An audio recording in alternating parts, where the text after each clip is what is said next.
The courtroom falls silent when a billionaire's only son points at me and says, "That's my real dad."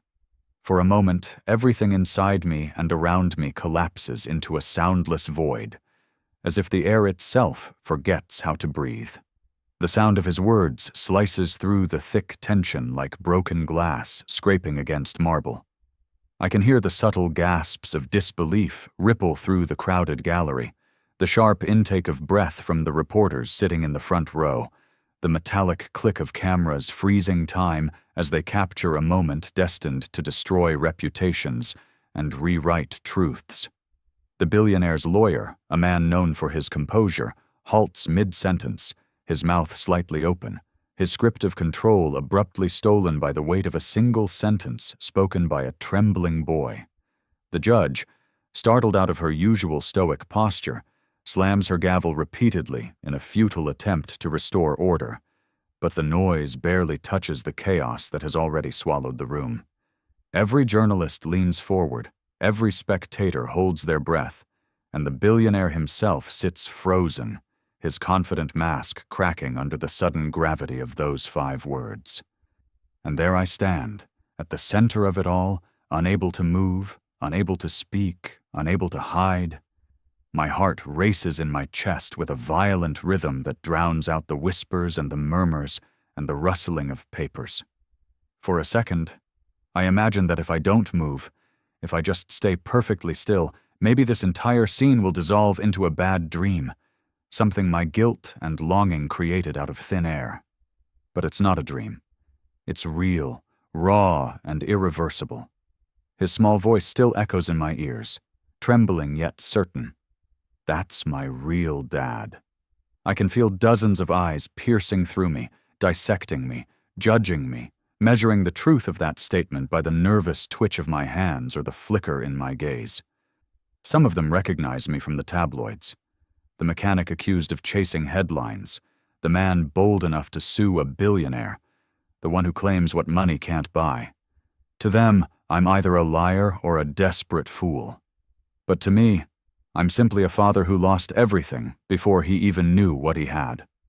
The judge finally manages to restore a fragile silence, her voice sharp, commanding, the sound echoing against the wood-paneled walls like a verdict already delivered. "Order in the court," she says, her tone trembling slightly beneath the surface of professionalism. She looks at me, not with anger, but with something closer to disbelief, as though she's trying to read the decades of history buried beneath the expression on my face. "Mr. Carter," she says, her voice heavy, "is there something you'd like to say?" Something inside me burns to speak, to explain, to confess, to scream the truth I've carried for too long. But my throat tightens. My voice betrays me, and all that escapes is a shallow breath. My palms are damp, my chest feels like it's caving in, and I can feel the memories rising. The nights I spent staring at an old photograph, the ache of wondering whether he knew I existed, the pain of watching his life from the shadows, while mine collapsed quietly into the background of his world. The billionaire finally stands, his designer suit shifting under the courtroom lights, his eyes blazing with a mix of rage and humiliation. "Your Honor, this is absurd," he snaps, trying to sound composed but failing to hide the tremor in his voice. This man is delusional. My son is confused. He's trying to manipulate the court with baseless drama. The audience murmurs again, their attention swinging between him and me like a pendulum searching for truth. But the boy doesn't flinch. He looks directly at me, eyes wide, face pale, hands trembling slightly. And for a fleeting second, it feels like time reverses. I see not a child torn between 2 worlds, but the reflection of everything I lost.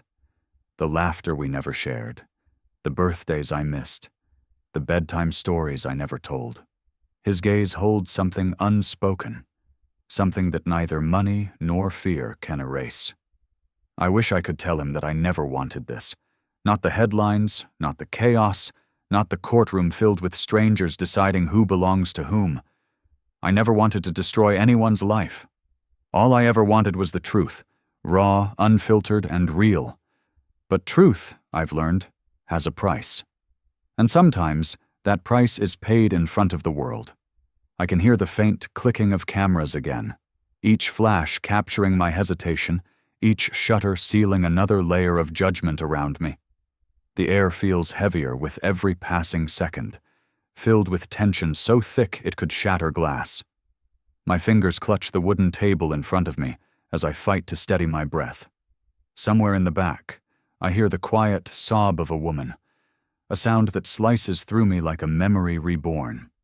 The judge leans forward, her pen poised above her notepad, her eyes narrowing as if she already suspects that this story runs far deeper than the polished statements and legal documents suggest. "Mr. Carter," she repeats, slower this time, her tone gentler but more dangerous. "You need to respond." And in that moment, I realize there's no way back. The truth is standing in front of me, wearing a school blazer and shaking under the weight of courage most adults can't carry. The secret I thought I'd buried under years of regret and silence has just clawed its way into the light. I open my mouth, ready to speak. But before I can, the sound of my own heartbeat drowns everything. The faces blur, the voices fade, and all I can see is that little boy, my son, looking at me with eyes that once belonged to another time, another life. As the judge demands an explanation, my vision begins to fade into memory. The wooden bench beneath me dissolves. The bright courtroom lights dim. And in my mind, I'm no longer standing in front of a judge. I'm back where it all began, in a small auto shop on the edge of the city, staring into the eyes of the woman who would unknowingly set this entire storm into motion. As the judge's voice echoes through the courtroom, demanding the truth, my mind slips away from the present, dragging me back to the moment everything started, the day I met her. I never believed in love at first sight until I saw her walk into my auto shop, wearing a diamond bracelet worth more than my entire life. The afternoon sun was melting through the dusty glass panels, bathing the worn-out concrete floor in a dull golden glow. The smell of engine oil and burnt rubber hung in the air, and my hands were deep inside the hood of a Chevy that had seen better days when the soft sound of her heels clicking against the floor cut through the mechanical hum of my world. I looked up, and for a second, I forgot where I was.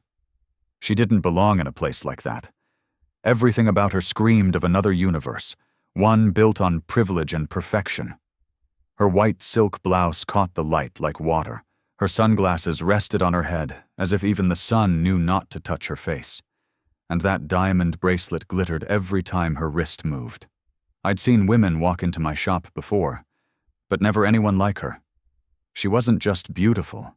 She was composed, elegant, and impossibly calm, like a piece of art placed in a room full of broken machinery. She looked around nervously, her eyes darting towards the door as if expecting someone to follow her. "Do you fix more than cars here?"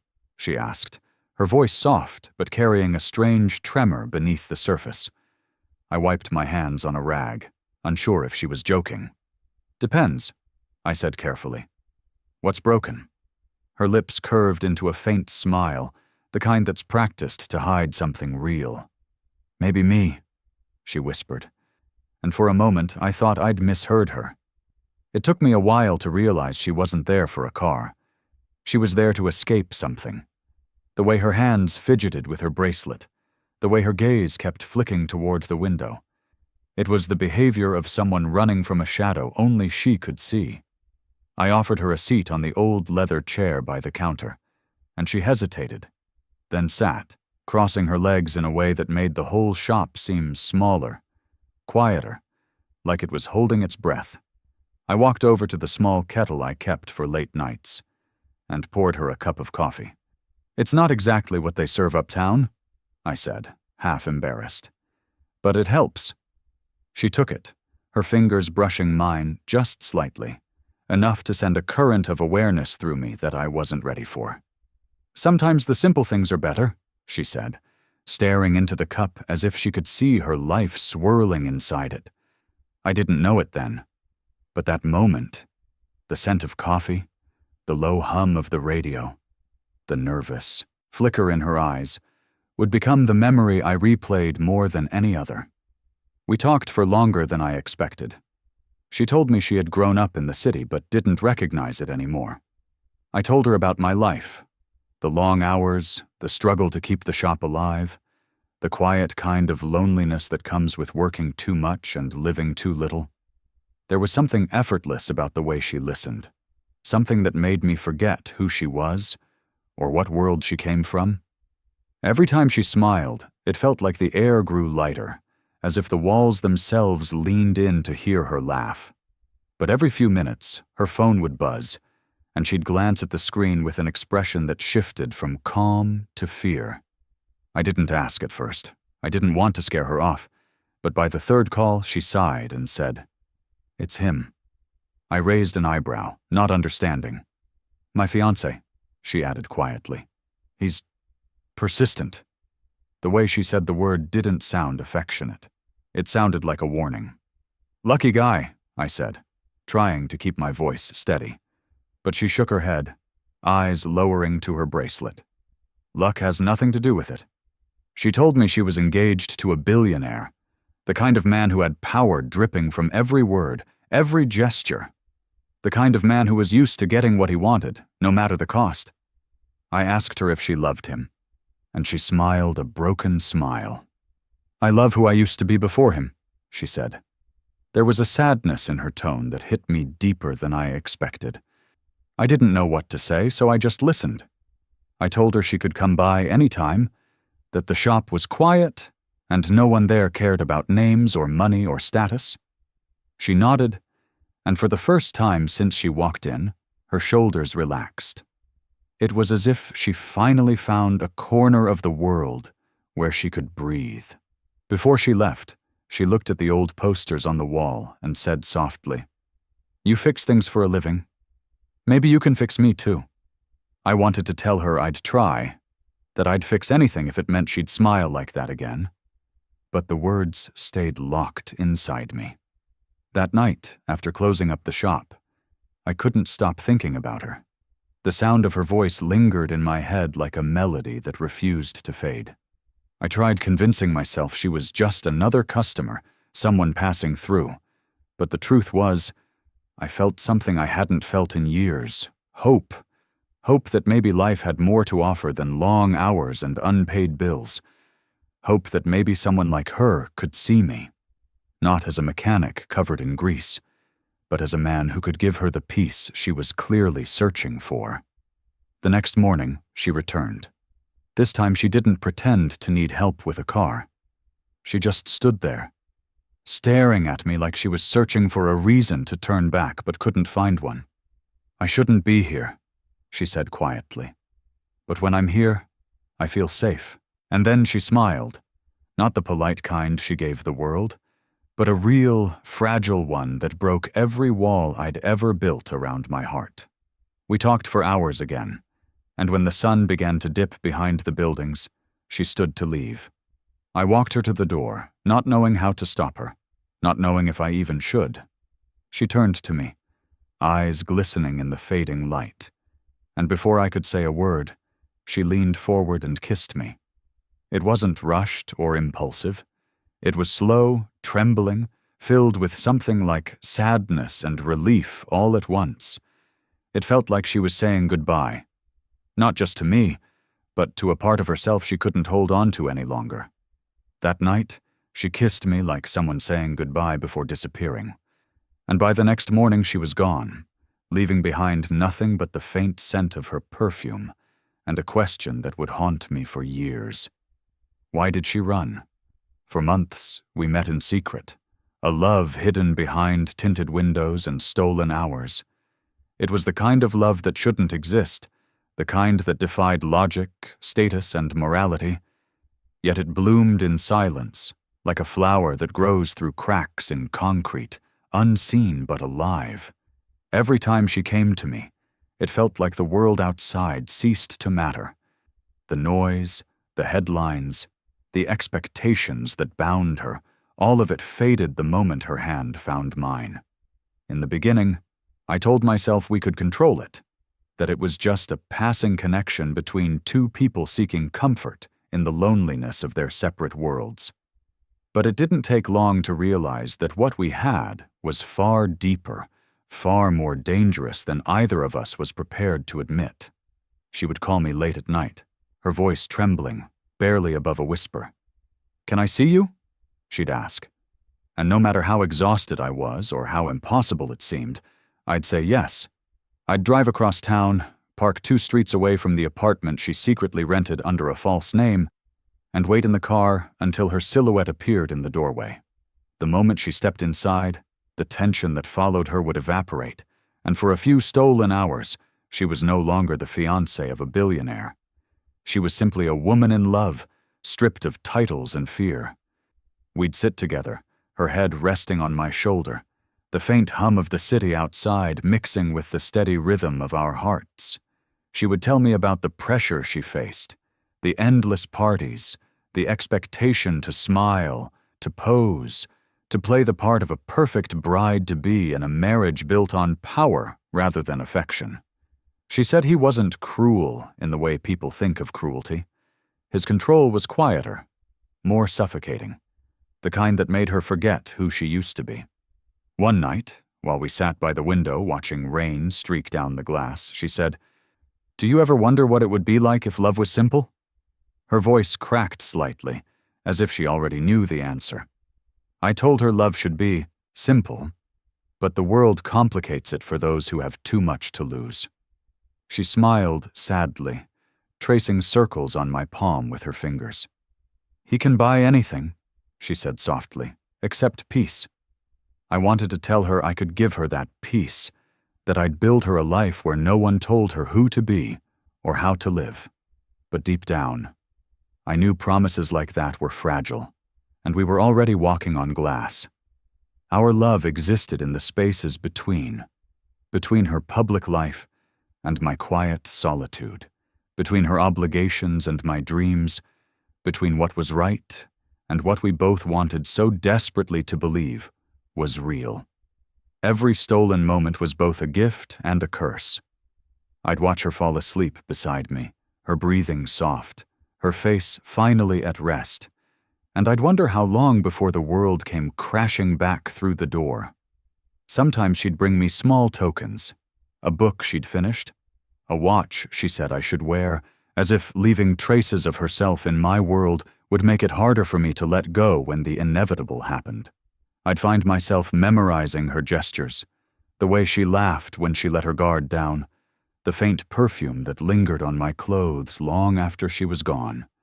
It was all I could have, all I was allowed to keep, but the guilt began to eat away at her. She'd sit up in bed after we made love, clutching the sheets, her shoulders shaking, whispering that she didn't know how much longer she could live a lie. "I'm drowning in a life that isn't mine," she said one night, tears catching the light.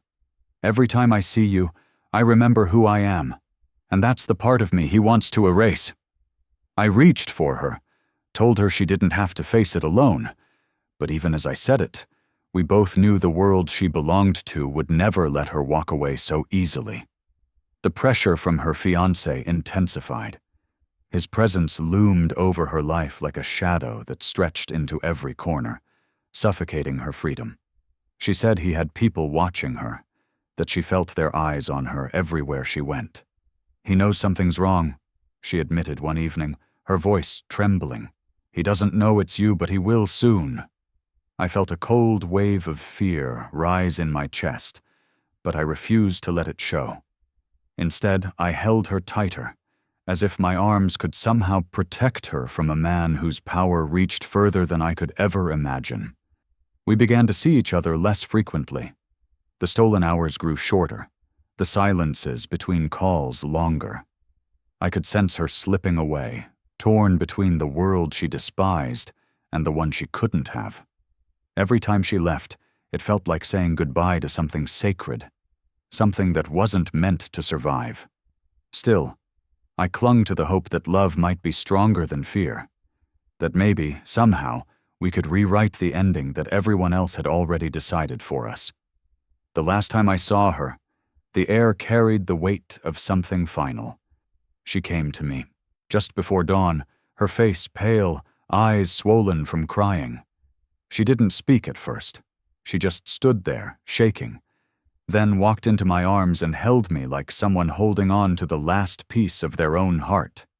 I could feel her tears soaking through my shirt as she whispered, "They're sending me away for a while. Somewhere quiet, somewhere safe." I asked who they were, but she didn't answer. When she finally looked up, her eyes were filled with a sorrow I'd never seen before. Not the sadness of loss, but the sadness of surrender. "If things were different," she said, her voice trembling, "I would have chosen you every time." I wanted to tell her that she still could, that it wasn't too late, but the words caught in my throat.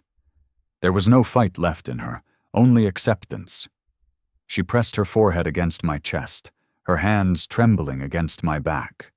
For a long moment, neither of us moved, as if standing still could freeze time, could stop the world from pulling us apart.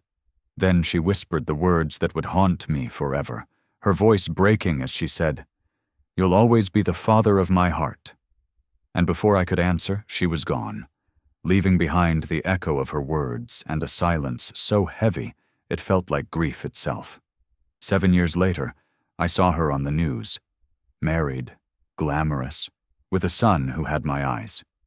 It was a Sunday afternoon, the kind of quiet day that feels almost too still, when the television in my small apartment flickered to life and dragged me back into a past I thought I had buried. I hadn't seen her face in years, hadn't heard her voice, hadn't even allowed myself to imagine what her life had become. But there she was, standing beside her husband, the billionaire everyone adored, smiling for the cameras as if she had never known what it felt like to cry in my arms. The screen framed her perfectly. A designer gown, flawless makeup, and that same diamond bracelet that once glinted in the dim light of my auto shop. It was supposed to be a harmless news segment, just another coverage of another charity gala, the kind that aired every weekend and meant nothing to anyone who wasn't in it. But as the camera panned to their son, a boy about 6 years old, dressed in a miniature tuxedo, his hand gripping his mother's, something inside me froze. He turned toward the reporter, his lips parting in a shy smile, and for a heartbeat, I couldn't breathe.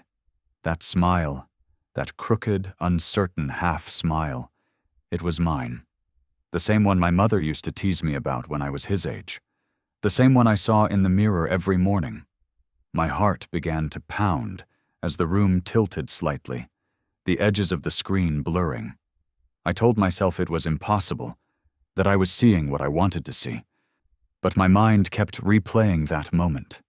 The shape of his nose, the way his hair fell against his forehead, even the nervous way he shifted his weight from one foot to the other. It was all too familiar. I turned the volume up, trying to catch every word, every detail. The reporter introduced the family, and when she said the boy's name, I felt a shiver crawl up my spine. Ethan. The name I had once told her I wanted to give a son if I ever had one. I sat there long after the segment ended, the glow of the television painting the walls in pale blue light. A part of me wanted to believe it was coincidence, that I was clinging to ghosts. But another part, the part that had never really let her go, knew better. I couldn't shake the feeling that somewhere in that luxurious mansion, a child was growing up without knowing who he truly was, without knowing me. Sleep was impossible that night. I lay awake, staring at the ceiling, memories rushing through me like waves, her laughter, her tears, her final words before she disappeared. "They're sending me away for a while," she had said. I thought she meant for a few months. I never imagined it would be forever. And now, 7 years later, I was staring at the living proof of the life she had hidden from me. The next morning I started digging. It began innocently, a few searches online, scrolling through gossip articles and event photos. The billionaire's name appeared everywhere. In business magazines, political circles, high-profile charity boards. His life was a fortress built from power and reputation.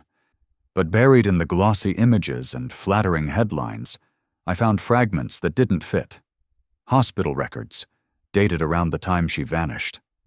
A brief absence from the public eye that reporters called a quiet retreat abroad. It lined up too perfectly with the timeline of her disappearance. I found a forum post mentioning a birth announcement from a hospital in another state. Same month, same name. I felt my pulse quicken as I compared dates, piecing together a puzzle that no one else seemed to see. Each discovery pulled me deeper into the truth I wasn't ready for. Old letters I'd kept in a drawer suddenly made sense. Her cryptic goodbyes, her silence when I asked if she was okay, the sadness in her final kiss. It all led to one devastating conclusion. I printed everything out, the screenshots, the dates, the articles, and laid them across my kitchen table. When I looked at them together, the picture was undeniable. She hadn't left me because she wanted to. She left because she was forced to. And in the aftermath of that decision, she had carried something of me, something of us, into a world where I could never reach. For days, I tried to convince myself to let it go. What good would it do to interfere now? He had a father, a name, a life built on wealth and security. What right did I have to step into that? But every time I tried to walk away, that image of the boy smiling at the camera burned through my thoughts like fire. He didn't know me, but I knew him. And the more I thought about it, the more unbearable it became. I began visiting the places they were known to frequent.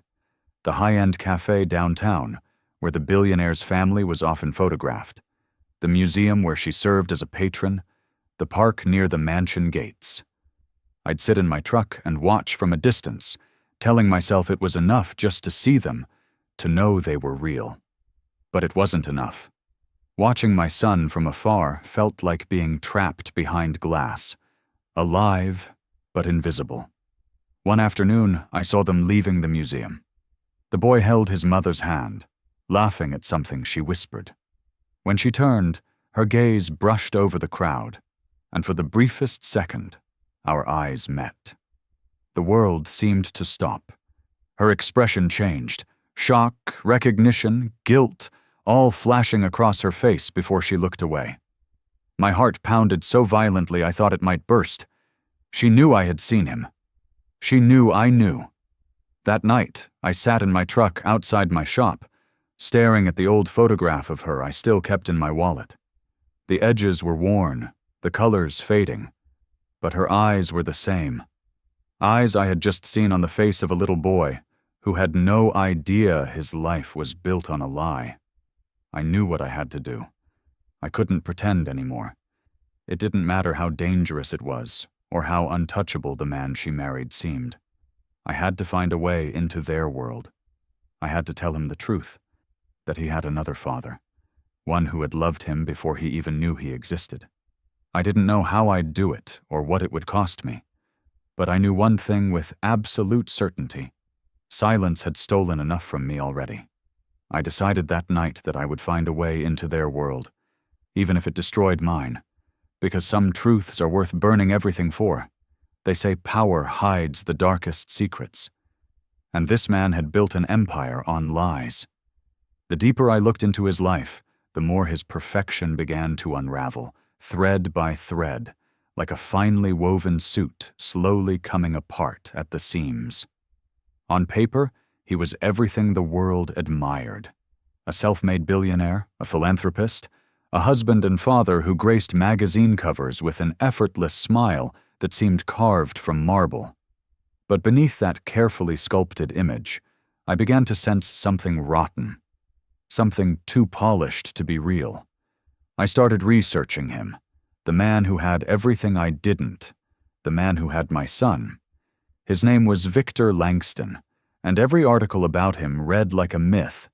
They called him a visionary, a genius who turned a crumbling company into a global powerhouse, a symbol of success for the American dream. But I wasn't looking for inspiration. I was looking for the truth. The more I read, the less I trusted the shine.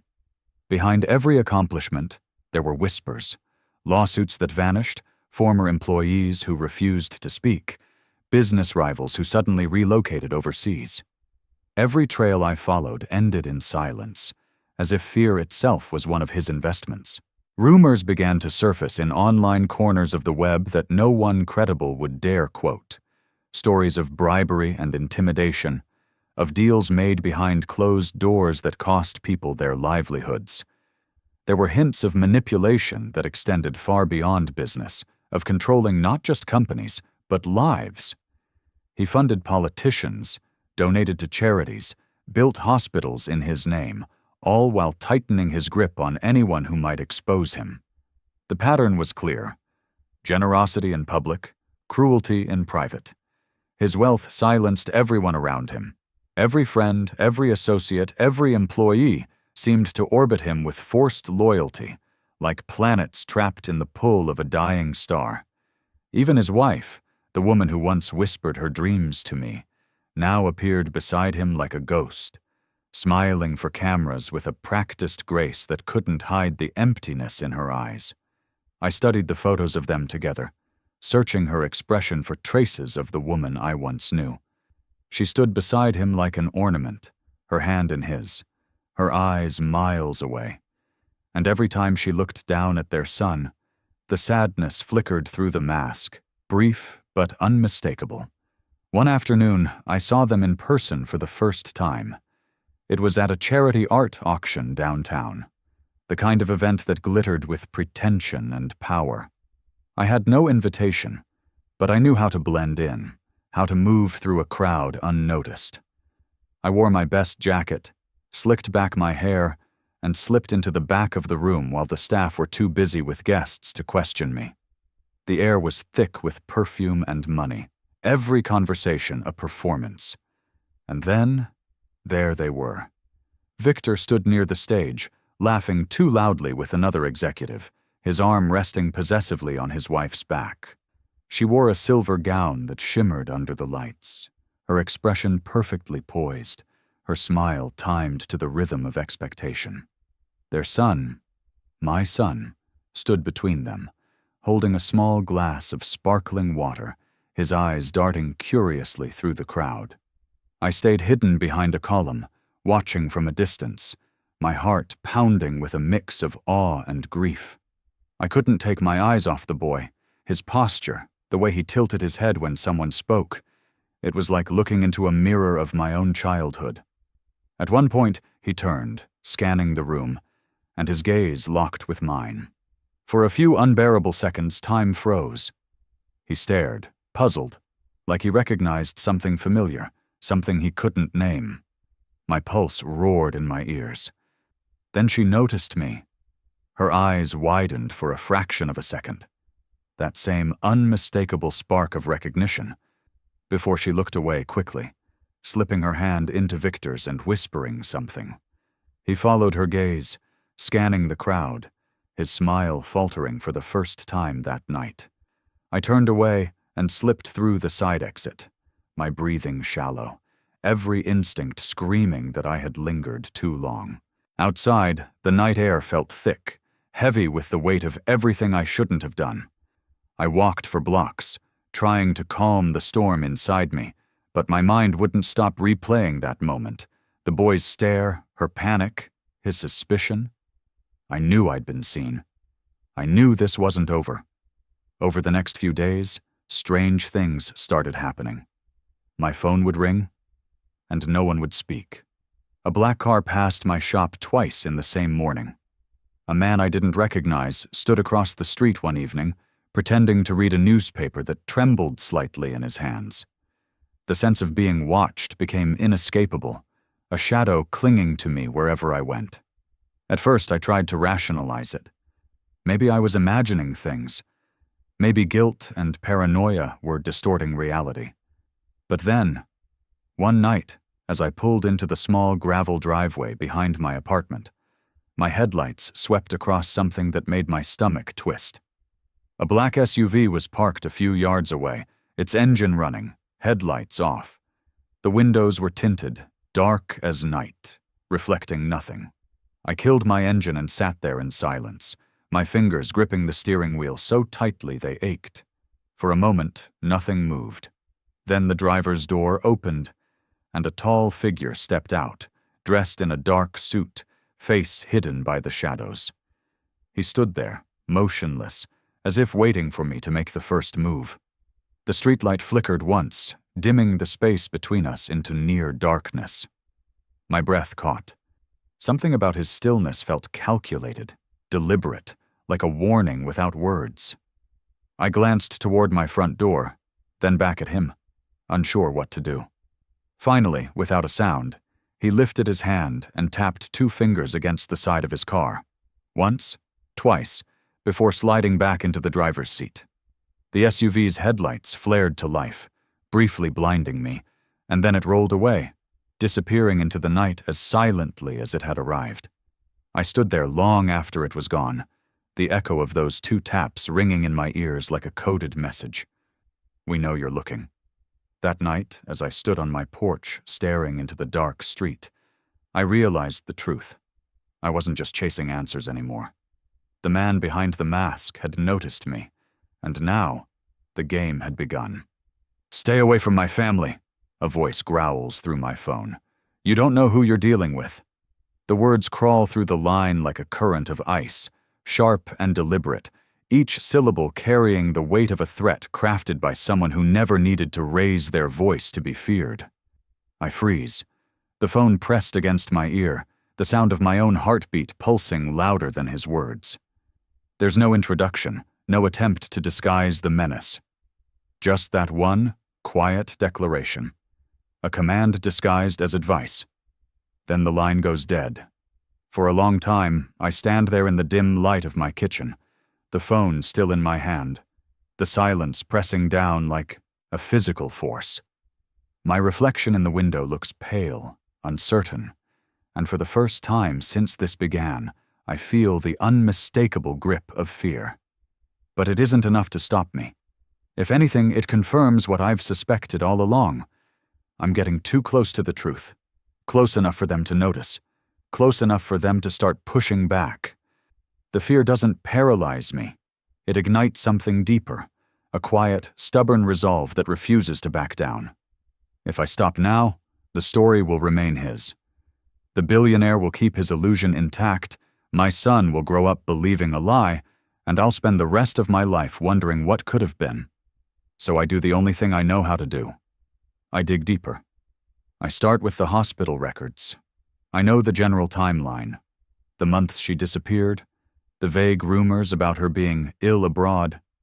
I drive 3 hours to the city where she was last reported before her marriage, to a private hospital known for its discretion and its ties to people like him.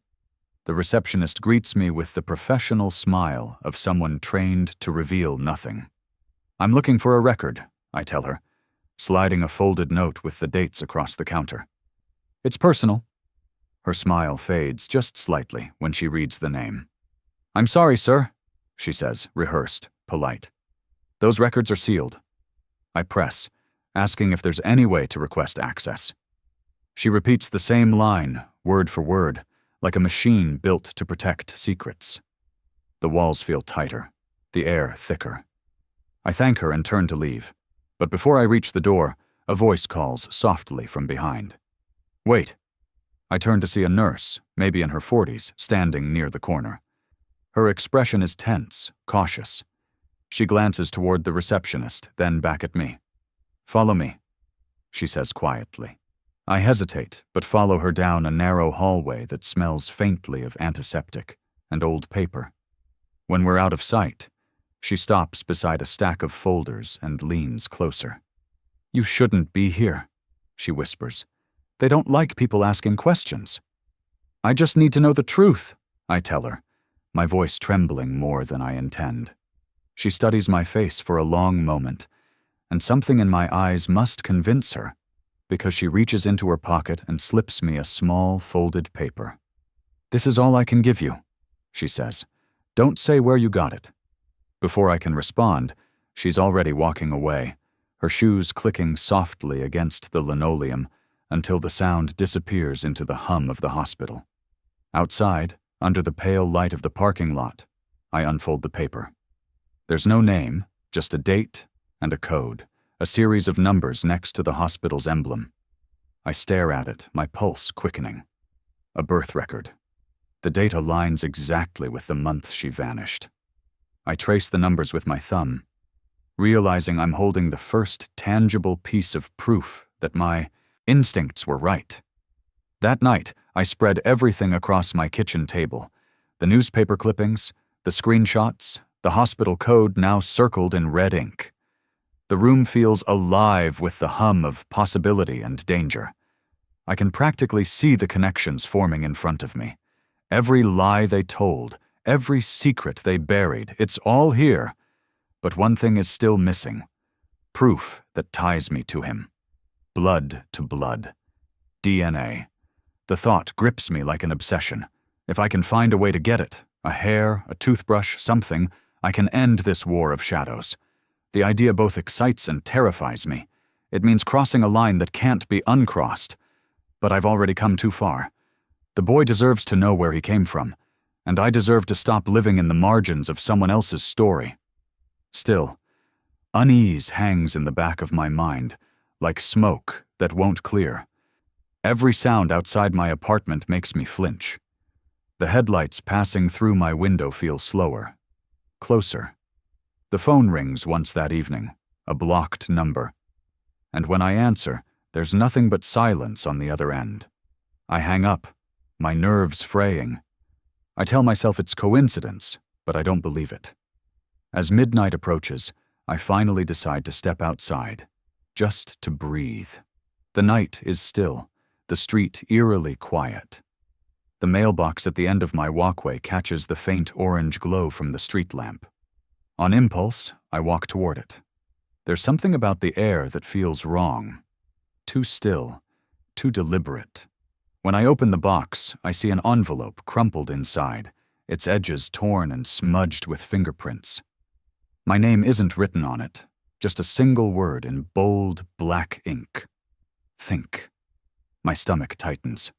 I glance around, half expecting to see someone watching, but the street is empty. My hands shake as I tear the envelope open.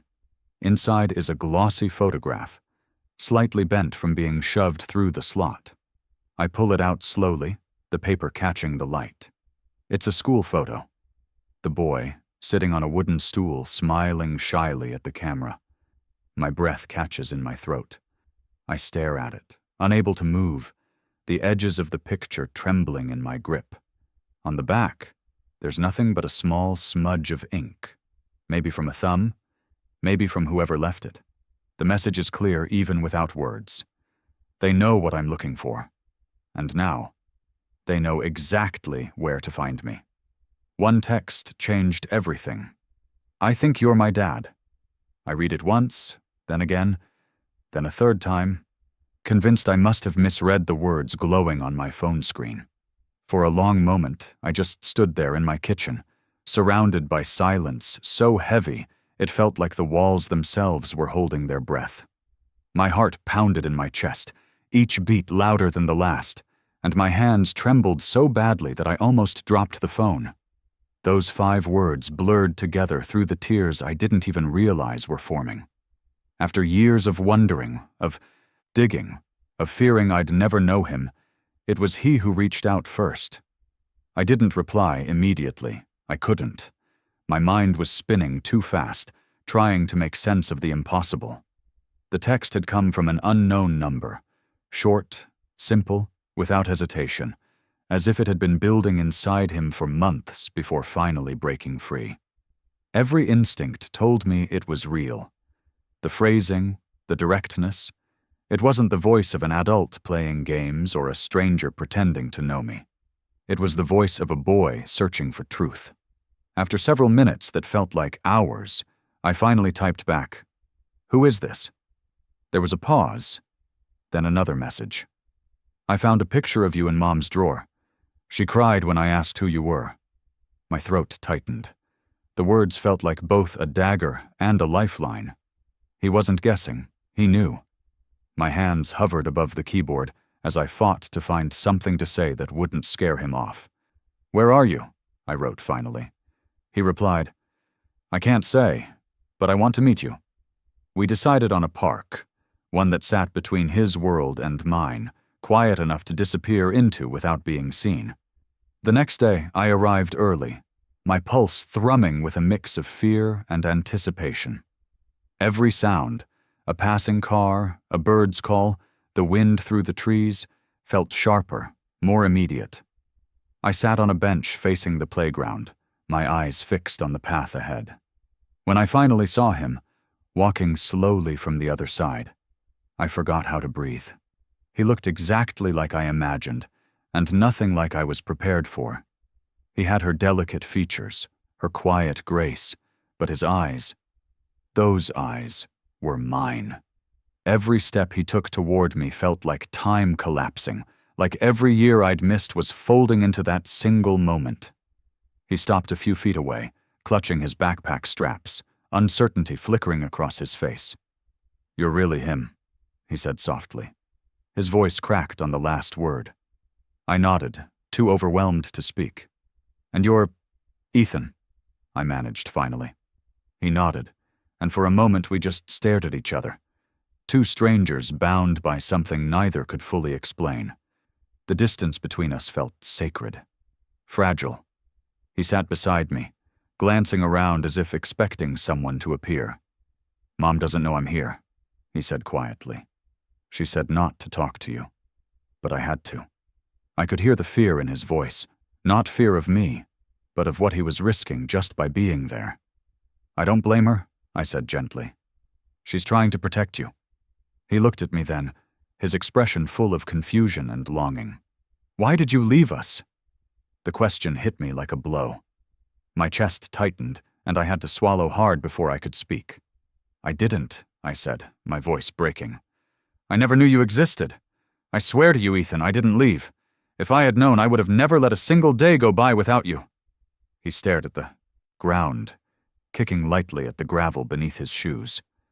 "Mom said you wouldn't understand her world," he murmured. "She said it was better this way." "I understand more than she thinks," I said softly. "I understand what it's like to lose something you can't replace." We sat in silence for a while, the weight of everything unsaid hanging between us. The sounds of children playing nearby felt distant, unreal, like a world we didn't belong to. Finally, he reached into his backpack and pulled out a small folded photograph. "This was in Mom's drawer," he said, handing it to me. It was an old picture. Me, covered in grease, standing in front of my shop, the same one she used to visit. I stared at it, tears welling in my eyes. "I always thought about you," I whispered. "Every day." He smiled faintly. "I think about you too now," he said. "I see pictures of Dad, Victor, and he doesn't look like me. But you do." Hearing him say the billionaire's name twisted something inside me. I wanted to tell him everything, about the threats, the lies, the night she disappeared, but I couldn't. Not yet. He was still just a child, trapped between two worlds he didn't choose. We talked for almost an hour, about small things, his school, his favorite books, the dog he wanted but wasn't allowed to have. Every word he spoke felt like a gift I didn't deserve. When the sun began to set, he stood up reluctantly. "I have to go," he said. "If Mom finds out, she'll freak out." I nodded, trying to smile through the ache. "It's okay. Just promise me one thing. If you ever need me for anything, you call, no matter what." He hesitated, then nodded. "I will." He started walking away, and for a second I thought that was it, the end of the most important hour of my life. But then he stopped, turned back, and said quietly, "He knows." The words froze me. "What do you mean?" "Dad," he said, his voice trembling. "He found out we met, and he's furious." Before I could respond, he turned and ran, disappearing down the path, and in that moment I knew the storm I'd been fearing had finally found me. The billionaire's mansion isn't a home, it's a golden cage. I understood that the first time Ethan described it to me. He told me about the endless marble halls, the polished floors that reflected his reflection more than his father's affection, and the rows of expensive art that stared down at him like silent witnesses. From the outside, the Langston estate looked like something out of a dream: sprawling gardens, fountains that glimmered beneath soft lights, and windows tall enough to touch the sky.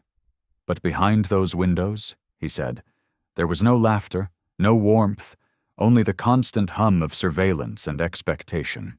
"It's always quiet there," he told me once, his voice barely above a whisper. Not peaceful quiet, just empty. Everyone talks softly, moves carefully. Even Mom. She says it's better not to make noise. He paused then, looking down. He likes control. Hearing those words from my son's mouth felt like a blade turning slowly inside me. I'd imagined his life surrounded by comfort, luxury, the things I could never provide. I'd told myself that maybe, just maybe, being raised in that world meant he was happy. But what he described wasn't happiness. It was captivity, disguised as privilege. His days were scheduled, his friends chosen, his thoughts shaped to fit an image that wasn't his own. He said even his smile was monitored. His father called it his public face. I could picture Victor Langston in his tailored suits, his perfect composure, shaping his son the same way he shaped his empire, with control disguised as love. Every photo I'd seen of them together now felt like a lie. The boy wasn't holding his father's hand. He was being held in place. When Ethan spoke about his mother, his voice softened, but the sadness remained. "She tries," he said. "She tells me stories when he's not home. Sometimes she sneaks into my room just to hug me goodnight. But she's scared. I can see it." I didn't have to ask what she was afraid of. I already knew. That fear had once been the reason she walked away from me, and now it had wrapped itself around their lives like chains. Still, hearing that she was trying to protect him, even from within that gilded prison, made something inside me ache with equal parts love and rage. One night, my phone buzzed with a message from an unknown number. When I opened it, my hands went cold. It was her. After all these years, her name flashing across my screen was like seeing a ghost. The message was short, desperate. "Please stop. He knows everything. You're putting yourself and Ethan in danger." I stared at the words, my pulse hammering. I wanted to believe she was exaggerating, that she was just afraid of confrontation. But the memory of that black SUV idling outside my house returned in full force. She wasn't warning me for his sake. She was warning me for mine. But how could I stop? How could any father turn his back after hearing his son say, "I want to live with you"? Those words changed everything. Ethan said them so quietly, almost afraid of their power, but they shattered the walls I'd been trying to respect. "I don't belong there," he'd said. "With you, I feel real." The idea of him living with me felt impossible, yet the longing in his eyes made it undeniable. I knew the system wouldn't be on my side. I had no wealth, no influence, nothing but the truth. And the truth didn't count for much when the man on the other side of the table could buy it, sell it, or bury it. Still, I couldn't walk away. I'd already spent years letting life dictate the terms. This time I'd fight for my son, even if it meant standing against a man who owned everything, except decency. I began documenting everything. Every message, every photo, every moment that showed Ethan's unhappiness. I spoke with lawyers, but most of them wouldn't even take the case once they learned who the other party was. "You're going up against a ghost," one of them said. "He doesn't lose, he erases." It didn't matter. I'd lived my life fixing what was broken. Maybe this was just another repair, the most important one I'd ever make. But the storm came faster than I expected.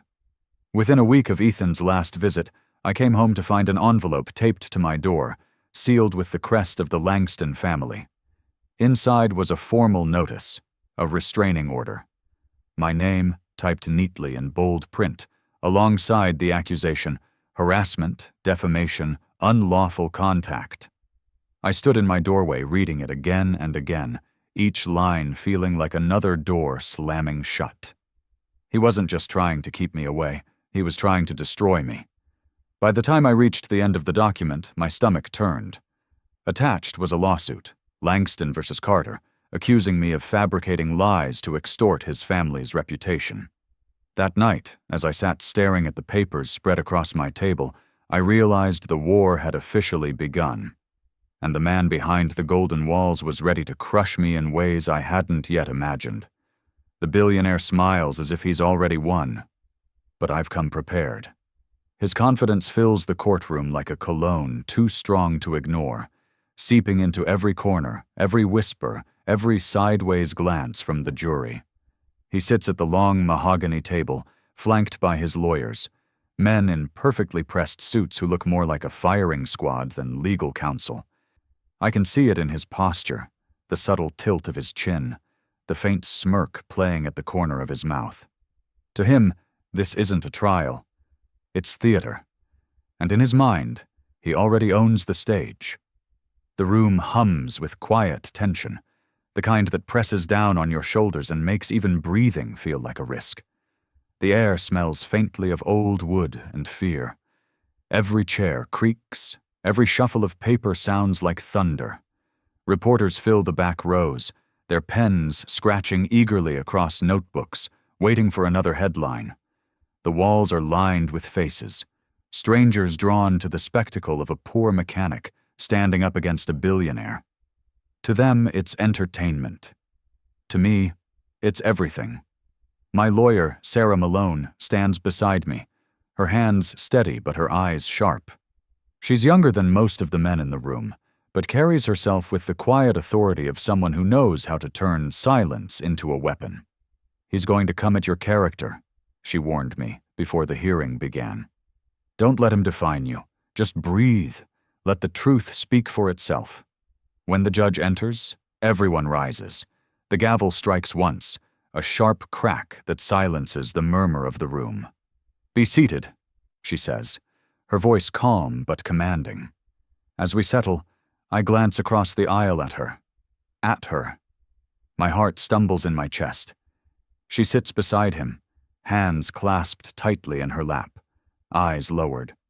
From where I sit, she looks smaller than I remember, diminished by fear, by guilt, by the weight of the man next to her. I wonder if she can feel me looking at her. I wonder if she wants to.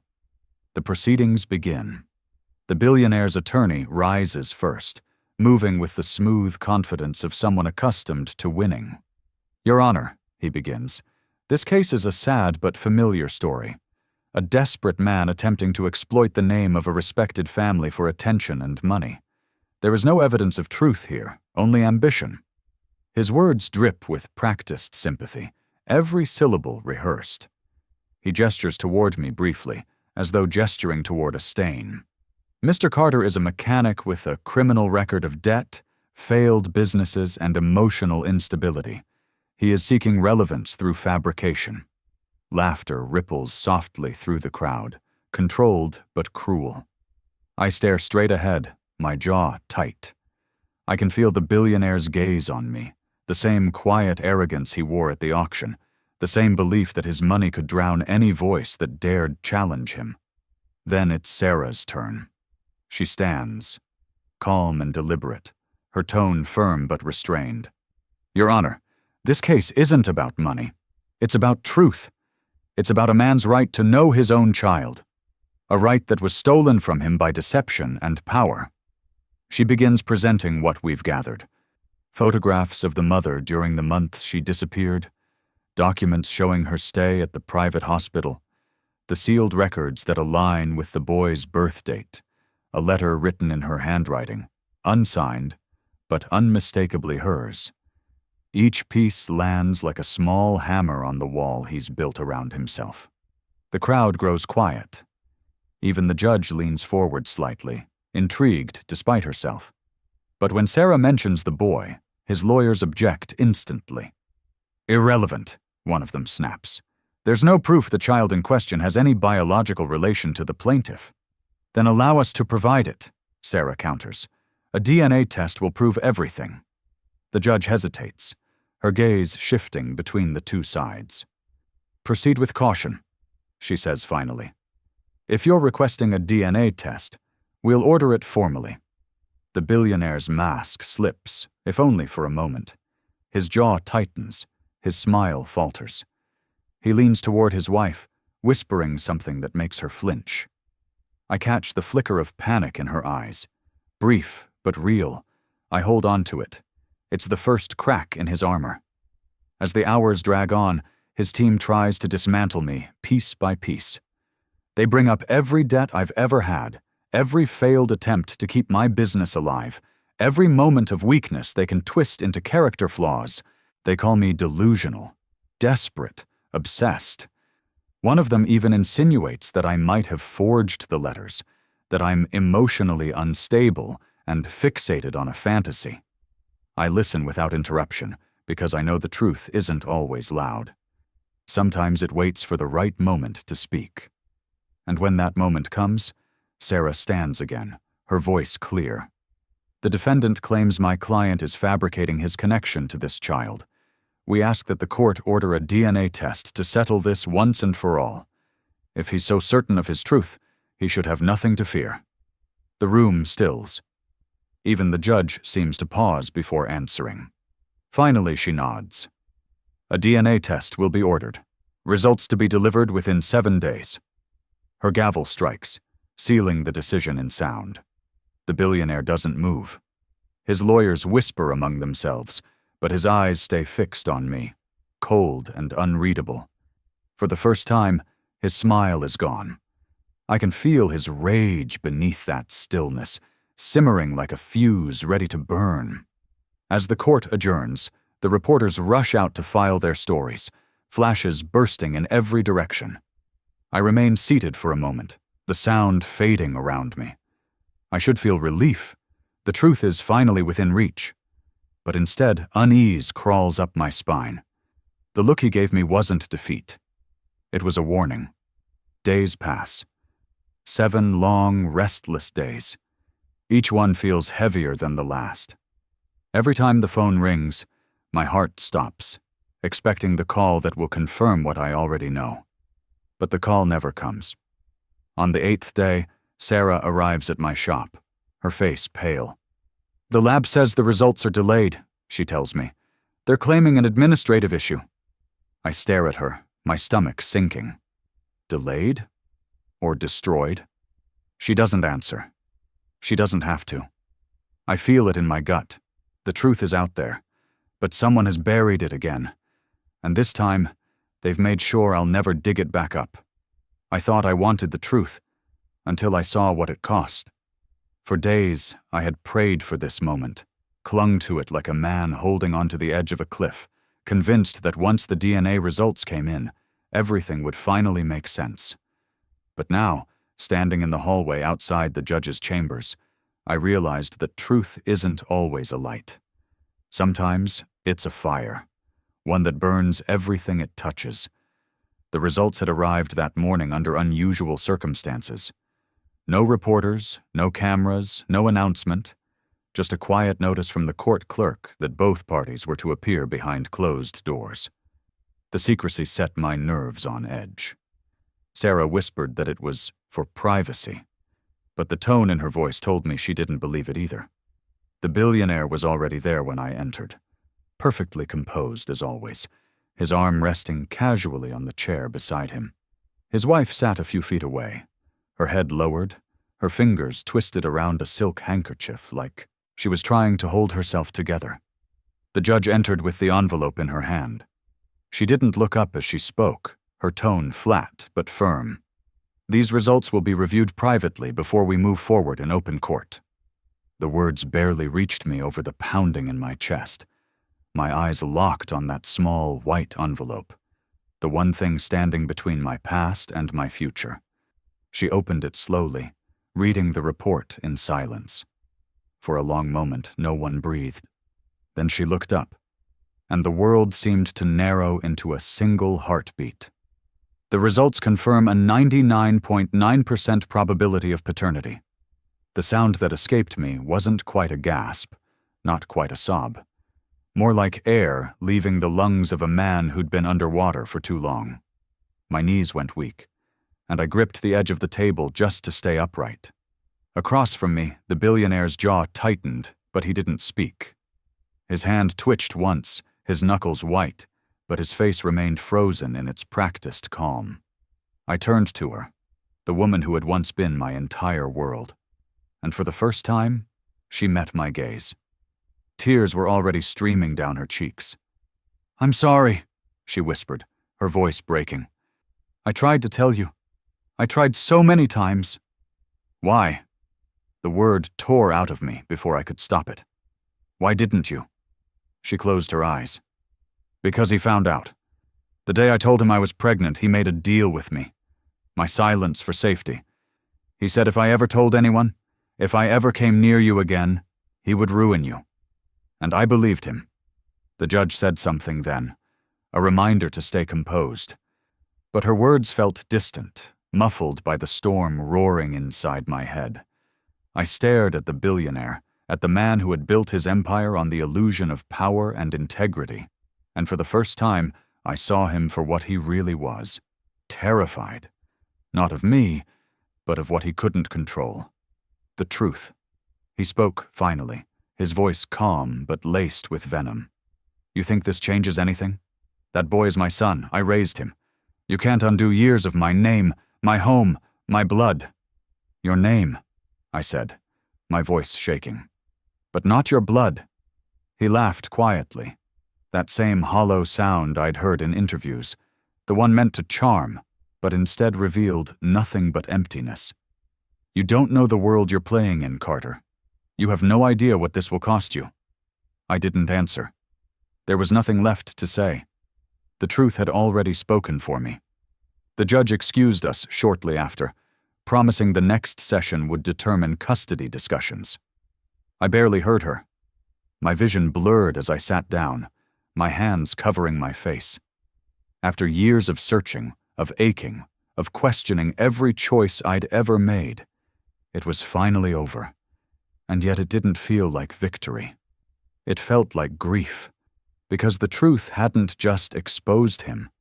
It had destroyed her. She sat beside me, trembling, her voice barely a whisper. "He'll never forgive me for this." "Then maybe it's time you stop asking for his forgiveness," I said, though even as the words left my mouth, I could hear the exhaustion in them. I wanted to hate her, but I couldn't. She had been as much a prisoner as I had been a ghost. Outside, the sound of footsteps and murmurs filled the hallway. Sarah touched my shoulder gently, her expression both proud and cautious. "You did it," she said quietly. "But this isn't the end. He's going to fight back." I nodded because I already knew. Men like Victor Langston didn't lose. They regrouped, they retaliated, and as much as the truth had set something free in me, it had also painted a target on my back. When the courtroom reconvened, the atmosphere was heavier than ever. Reporters waited like vultures in the hallway, flashes already ready to capture another scandal. The billionaire sat stone-faced, his wife beside him, fragile but resolute now. The judge called the room to order and began outlining the next steps. "Given the sensitive nature of the case," she said, "we will allow one final testimony before moving forward." Her gaze shifted toward the back of the room, and my breath caught. A bailiff opened the side door, and Ethan stepped through, his small figure swallowed by the size of the courtroom. He looked around, nervous but determined, his eyes darting between the man who raised him and the man whose blood ran through his veins. The judge's voice cut through the silence. "Ethan Langston," she said gently, "please take the stand." And just like that, every soul in the room knew the truth was no longer in paper or law. It was about to come from the mouth of a child. The moment the world held its breath. That's the only way I can describe it. Every sound in the courtroom, the murmurs, the scribbling of reporters, the clicking of pens, even the faint hum of the fluorescent lights, vanished the moment Ethan stepped forward. His small frame looked fragile beneath the weight of the moment, but his eyes, my eyes, held something unshakable. He walked toward the stand slowly, one hand clenched tightly around the railing as though each step was a climb up a mountain of fear. My heart pounded with every footfall. The silence was unbearable, a living thing pressing in from every direction. The bailiff swore him in, his voice steady, but even he seemed to hesitate as he handed the microphone to my son. Ethan's fingers trembled as he adjusted it, his gaze shifting between the judge, the jury, his mother, and finally, me. For a split second, our eyes met, and I saw everything I had missed for years reflected back at me. Confusion, pain, longing, but most of all, courage. The judge leaned forward gently. "Ethan," she said softly, "you understand why you're here today, correct?" He nodded. His voice came out barely audible. "Yes, Your Honor." "Do you promise to tell the truth?" "I do." When she motioned for him to begin, he took a deep breath that seemed far too heavy for someone his age. "I know everyone wants me to say one thing or another," he began, his tone quiet but clear. "My mom told me to just tell the truth. So, that's what I'm going to do." He looked down for a moment, his hands tightening around the microphone. "I've always called Victor Langston my dad. That's what everyone told me. He's on all the papers. He takes me to events and smiles for cameras, but..." His voice cracked. "He's not my real dad." The words struck the room like thunder. A collective gasp filled the air, followed by the low rumble of chaos as reporters leaned forward, pens flying across paper, cameras flashing like lightning. I felt my breath leave me in a rush, a surge of emotion so overwhelming I thought my chest might break. Ethan continued, though his voice trembled now. "My mom told me not to say anything, but I already knew. I found a picture of him." He pointed at me, in one of her drawers. I asked her who he was, and she cried. She said it was complicated, but I knew what that meant. The billionaire's lawyer shot to his feet. "Objection, Your Honor, this child is being manipulated. He's under duress." "Sit down," the judge snapped sharply, her gavel slamming once. "The court will hear him." Ethan's lip quivered, but he didn't stop. "I started watching interviews of Victor online," he said. "He talks about family and honesty, but at home, it's different. He doesn't even look at me unless we're in front of a camera. When I make mistakes, he doesn't yell.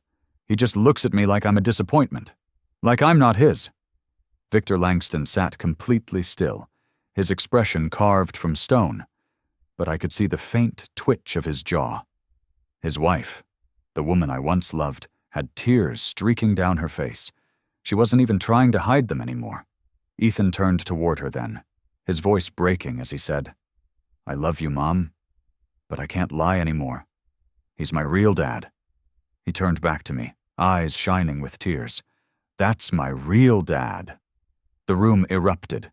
Reporters scrambled for the exits, shouting into their phones. Some spectators covered their mouths in shock. Others whispered furiously. The judge slammed her gavel over and over, demanding order, but the sound of chaos drowned her out. Flashbulbs exploded, capturing the billionaire's pale face, the moment the illusion shattered.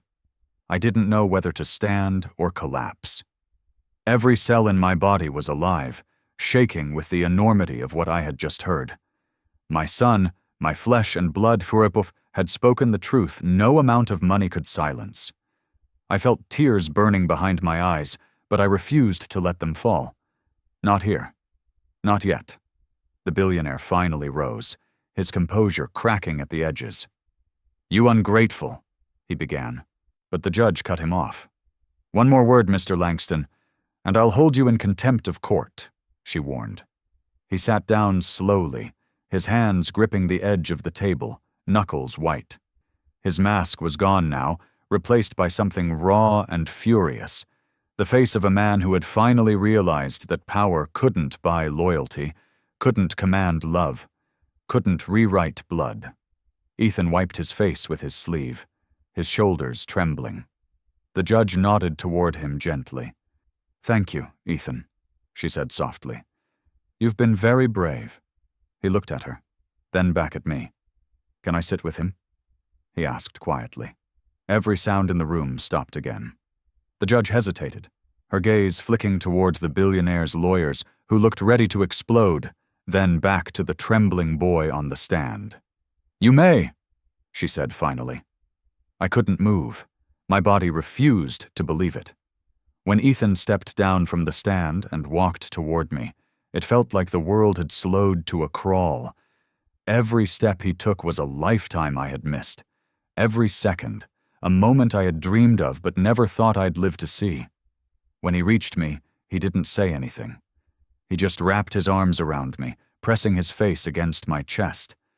And in that instant, everything else, the courtroom, the noise, the years of silence, disappeared. I held him tightly, my hand trembling as it rested against the back of his head, and whispered, "You're safe now. I promise you're safe." The judge's voice finally cut through the haze. "Order! Order in the court!" she shouted, slamming her gavel until the noise subsided. When the last echo faded, she looked at us both, her expression unreadable, and said, "This court will reconvene for final judgment?" Her gavel fell one last time, and just like that, the fate of our lives hung suspended in the air, waiting for the verdict that could either free us or destroy us all. The verdict was just the beginning, because love isn't decided by law. When the judge returned to the bench, the room felt different. The crowd that had once buzzed with whispers was now heavy with expectation, every person holding their breath as if the very air could sway the decision. My palms were slick, my heart hammering against my ribs so hard that I could hear it echoing in my ears. The judge's eyes scanned the room, pausing briefly on me, then on the billionaire sitting motionless beside his wife. For a moment, she said nothing, letting the silence stretch until it became unbearable. Finally, her voice broke through the tension. "After reviewing all evidence presented, including the DNA confirmation, testimony, and the welfare considerations of the minor child, the court finds in favor of the plaintiff." The words seemed to hang there, fragile and impossible, before they fully sank in. "Mr. Carter," she continued, "you are hereby granted partial custody and visitation rights effective. Immediately." I exhaled for the first time in what felt like years. The courtroom that had once felt like a cage now felt open, infinite. I could barely hear the murmurs that rippled through the audience or the angry rustle of papers from the billionaire's table. All I could hear was the pounding of my heart and the whisper of my son's quiet gasp beside me. Victor Langston didn't speak. He didn't argue, didn't protest. He simply stood, his movements deliberate, his face a mask of composure that barely concealed the storm raging underneath.